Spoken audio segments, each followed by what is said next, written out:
I was stabbed 20 times and died.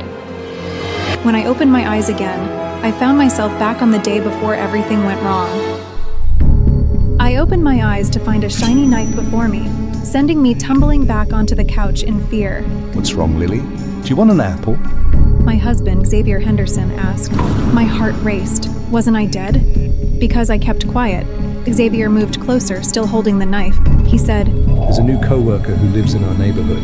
I slapped the knife away and frantically inspected my body. And then realization dawned. I had been reborn. I turned my attention back to the scumbag. Furious, I grabbed a glass of water from the table and splashed it in his face. "Lily, are you out of your mind?" He shouted, startled. Suppressing my anger, I said flatly, I had a nightmare. I wanted to see if I was really awake. I knew he was about to bring up his co-worker, Sandra Lee, wanting a ride. I said no in my previous life. I bought the car before our marriage, so it was registered in my name. If something were to happen while she was in the car, there would be a lot of problems. I didn't want those problems. As a result, Xavier and I got into a fight. "You're a teacher, Lily. How can you be so selfish?" Eventually, things went horribly wrong. Sandra got pregnant and miscarried in my car. The doctor said it was due to her having intercourse in the early stages of pregnancy. However, her husband was overseas on a business trip.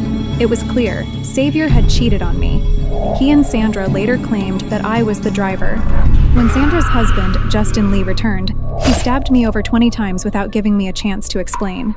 In my final moments, I reached for Xavier and grabbed his shirt, but he pushed my hand away in disgust, saying, "Since she caused the death of your baby, she deserves it. An eye for an eye, a life for a life." I would never forget that betrayal, that despicable look on his face. I could still feel the pain in my body.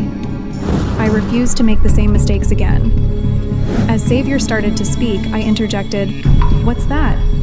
Your new coworker lives nearby?" "That's great. You can commute to work together," "I was just about to discuss that with you," he said, eyes wide with excitement. "So as her senior at the company, I should give her a ride. You know, we always have to work overtime at the company. She's a woman, so it's dangerous for her to take public transport alone at night. Her husband is often away, so as her senior at the company, I should give her a ride." I replied with a smirk. "Why don't you stay at her place to take care of her too while her husband is away?" Xavier chuckled. "What are you talking about? I'm not that kind of person." He reached for me, but I stepped back, repulsed by the man whom I had dated for 5 years and married for 2. "Are you jealous?" he asked, frowning. Hey, even though I'm a fine and good-looking man, I assure you, my heart belongs only to you. I stared at him expressionlessly.